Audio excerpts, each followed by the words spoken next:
Hi, what's up, guys? So I am in Istanbul, Turkey. I'm enjoying my vacation with my wife. I think my wife is really enjoying it too. Cierto, amor? Super. See? I'm really interested to see what's going to happen in Colombia's future. Is it still worth living in Colombia in 2023? I think the answer is that it's complicated. Living in Colombia for the last 3 years, it's made me really appreciate the country. It's also made me really see all of the bad things. If you guys are looking for a consultation, feel free to shoot me a DM here or email me here. We can talk about life here in Colombia, moving to another country, whatever, right? Relationships, X, Y, and Z. Colombia is an amazing country, but just like everything, it has its good and bad. Being able to take the time to compare it with Europe, how my life was in the US, and put it all together, I compiled a list of like all the pros and cons that I think will be helpful for you guys. Colombia is a lot different now than it was 3 years ago when I first got here. I think it's changed a lot over the last 3 years, after the pandemic and everything. I think during the pandemic, because tourism was so slow, I got to see a lot of like the good stuff about the country. But as tourism has picked up again, the sex tourism scene has gotten really, really bad. It's hard to recommend Colombia in a lot of ways, but I'll talk about the good and the bad and you guys can make your own decision. I would say the first pro of living in Colombia is easily the cost of living. Your dollar is worth like 4 to 5 times more in Colombia than it is in the US, especially when it comes to rent. You'll be able to get a really nice apartment in a really good area for like a third, a fourth, a fifth of the price. It depends where you look. The cost of food is a lot lower, especially if you go into a nice restaurant. Nice restaurants in the States or like LA right now is ridiculous. Like for 2 people, you can easily spend $100 to $150. Whereas in Colombia, for like the nice top of the top restaurant, you'll be spending for 2 people maybe $50 at most. If you're really going super fancy, like 100, but that's like super, super rare. And I think because of the cheapness of everything, it's led to a certain kind of foreigner that comes here. The kind of foreigner that constantly complains about gringo prices, even though they don't want to speak Spanish. If you have money, I don't think Colombia would be on the top of the list unless you're looking for like the second reason, which is like the women, right? Which I'll talk about that in a bit. I don't know if you guys feel this way too, but in my opinion, all of the foreigners or like the expats that I've met, especially going to Medellín, are some of like the worst, most toxic people ever. You can see it on like the expats page. There's this weird competition to see who can be like the best gringo. They have this weird like superiority complex towards Colombians, and a lot of the people that live here constantly complain about Colombia, but I think because of money stuff, they don't really have the option to like go to other countries. I think Colombia is really good because of the people, but if I had the money and the option, I would bring my wife and her family and all my friends to like a different country, probably like Europe or Asia or something, because I think the way of life in these other places are way better. Second one is the women. The reason why I think these are the 2 biggest reasons is because if you were to take those away, I don't think anybody would want to move to Colombia, if I'm being honest. A lot of foreigners will talk about, oh, I want to go there for the food or because it's beautiful or X, Y, and Z. But if we're being honest, it's just like those first 2 things, cost of living and the women, right? And the reason why I figured this out is because even though I didn't initially come for just the women, it was a big reason why I stayed. Cool, you have all these women everywhere, but that doesn't do anything for me because I'm married now. Once you take that out of the equation, it allows me to like start thinking about the other things that I would think are more important, right? The biggest reason why I've personally stayed is because of the people. Colombian people are some of the best people you'll ever meet. Europe is amazing because of the quality of life here. It's very safe. Even here in Istanbul, like the population's almost double Bogota, like triple Medellín, but it's way, way safer even though it feels super crowded. And I think that with all the safety issues of Colombia, the thing that makes me feel really safe is because I have a community of people in my church. They just pretty much have my back for everything. They're super friendly, they're very welcoming, and I really love Colombian culture. Colombians, no matter where you go, they're always gonna be like this, and I really love their home family values and how welcoming they are as people. Colombians are really good like party people. The social culture is really good.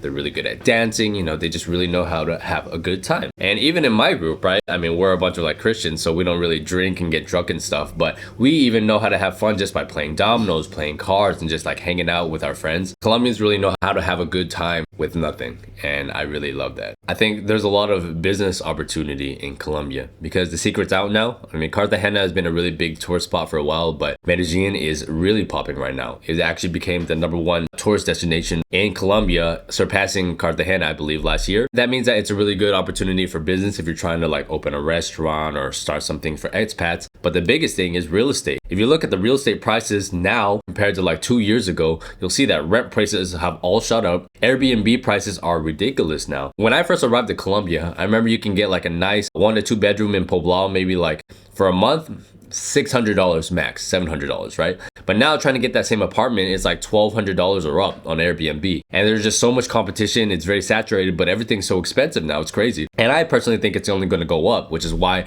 I believe in Medellín real estate, even though I personally would not live there. I think for the next 3 to 5 years is a really good time to buy. That's why I'm making all these videos, because I think that Medellín real estate right now is on the rise. I would say Bogota in the long term, because it's a capital city, is always going to be rising, but Medellín, because of the spike in tourists and all the people coming, you're going to have the highest bang for your buck if you invest there. And if you guys are looking to invest in real estate, contact me. I can hook you up with the right people. Colombia in general is pretty easy to get a visa, and they're pretty lenient with the rules. I think a lot of it's changing because all these scandals happening with these foreigners, but Colombia, if you have a bit of money, you can still get out of most things. The digital nomad visa is very easy to get. I think you only have to make like $800 a month, and you just have to prove that. Also, there's a growing expat presence. Most of Colombia, they don't really speak English yet, so you have to really speak Spanish to get around. But I think in the big cities, Bogota, Medellín, Cartagena, if you don't speak Spanish, you can still live there and get around, and you'll be able to find people that help you. And the last thing is that Colombia is still relatively unknown. I think that the secret is slowly getting out. A lot of people are looking at Colombia now, but I still think we're at that point where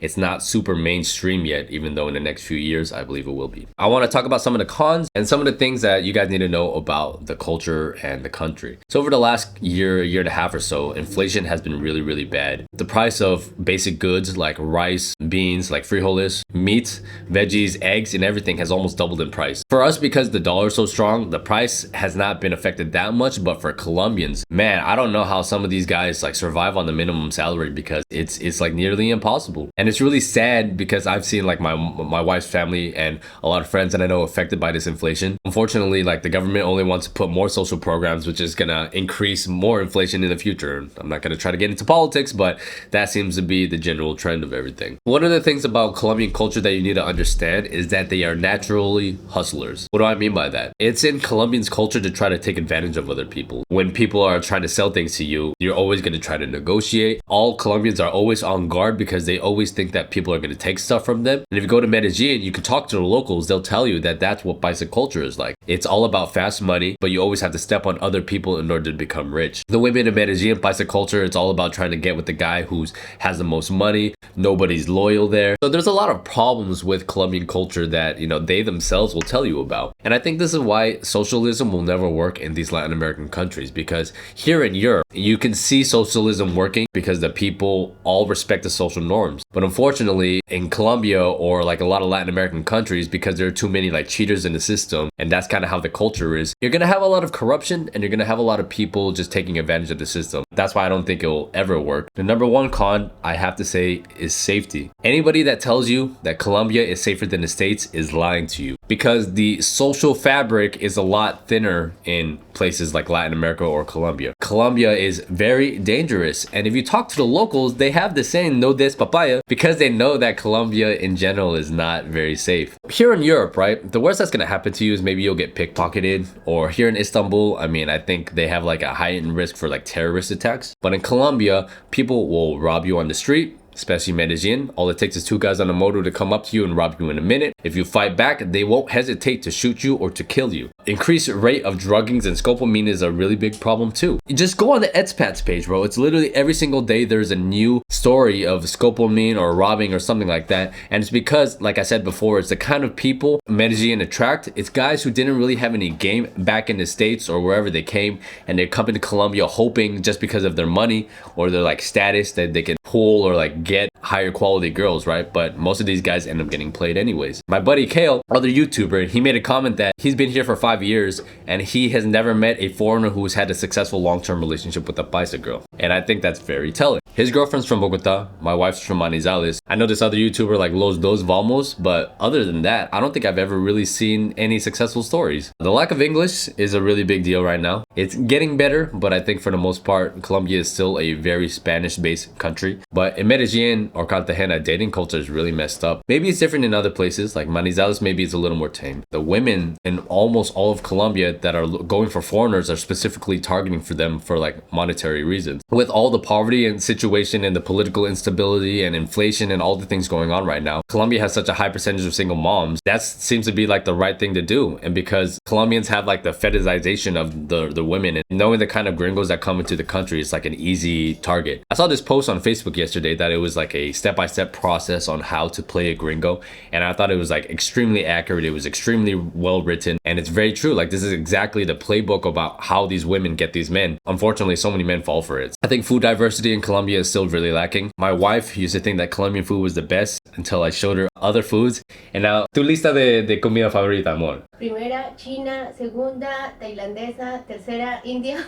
Cuarta, Colombia. There you go. Yeah. If you're in Colombia for a while, like, it's nice, it's passable, the ingredients are good, but coming here back to Europe and like being able to eat Greek food and like Thai food and good Asian food, Indian food, it made me realize what I was missing in Colombia. Bureaucracy is some of the worst that you'll ever see in your life. Trying to get anything done with the banks or visas or anything having to do with paperwork, working with lawyers, nobody has the right information. Everybody will tell you something different. My biggest frustration, like trying to get my marriage visa done, I've talked to like 3 different immigration officers. They've all told me different things. You have to know somebody who knows people, who has like contacts that can help you do everything, because trying to do everything by yourself is just, it's such a pain in the butt. And that leads me to the next point, political instability. Unfortunately, in Colombia, especially with Petro as president, there's a lot of instability for the future. A lot of people have asked me, do you see yourself living in Colombia for the next few years? And I say like, yes, because I would love them to raise my family in Manizales. If I see the stability of the country kind of taking a turn, I won't hesitate to take my family out and go to another place. So I've thought about maybe Europe, maybe different parts of Latin America, or maybe Asia, maybe go back to the Philippines with my family because I have family there. That's definitely a big worry that I have, just like Latin America in general, right? If you pay attention to all the countries, they're almost all going socialist and they're almost all having problems. I kind of fear the same for Colombia. Because of the culture, like I said, how they always try to hustle other people, I think it's really hard finding people to trust. Paisas, they may be really friendly, but they're very closed off. And I think that it's cool, you may have some acquaintances, but trying to find people that really have your back, the way that I have my community in Manizales, is very, very hard to find. That leads to the next point, where it's also really hard to do business. Trying to find people that are like trustworthy, that you can do business on a handshake with, is very, very difficult. There's just so many people there trying to screw you at every single opportunity. When I do business with somebody, I value my word and I value their word. Unfortunately, in Colombia, you can't do everything just by word, because I've been burned several times already. The laws here are just generally looser, and I think that's a good and bad thing. I think the problem with the States is that there's too much red tape. So trying to do anything in the States, you can get in trouble, you pay fines for everything. It's just a lot of stupid stuff. Here in Colombia, you can jaywalk, that's not a problem. A lot of the traffic stuff are more suggestions, and actually like you have to follow the rules. Things are just a lot more relaxed and nice, like I think it's cool when people are riding the Jeeps and people are hanging off the Jeeps. That's also kind of a bad thing, because the justice system in Colombia is really, really slow and really, really bad. Talk to any Colombian, they'll all tell you the same thing. And then the last two are, it's really hard for foreigners to get a loan. So if you're trying to buy real estate here, the best thing to do is like do it by cash. If you're married, I have my wife, right? So that's why I'm showing income from my wife. I'm like paying her through some of my business stuff. So if in the future we want to get a loan, she can show some income. I think it's easier in some places like Panama. That's why I'm a huge proponent for trying to move there. Or if you're more business oriented, Panama may be a better option for you. It's easier to bring money in than it is to take money out. And the last thing is that there are scams everywhere. You just have to be careful with everything, right? Going back to why it's hard to find people to trust is because it's hard to meet people, especially as a foreigner, who genuinely just want to help you, not because they want something from you. Especially in the big cities, because people are always trying to get ahead. Yes, it's possible to meet people who have really good intentions. I just think that they're fewer and far between. It's more times that you will get scammed than like finding a good person. What do you guys think? Do you agree? Do you not agree? If you guys are looking for consultations, feel free to hit me up here. Thank you guys so much for watching, and I'll catch you on the next one. Bye.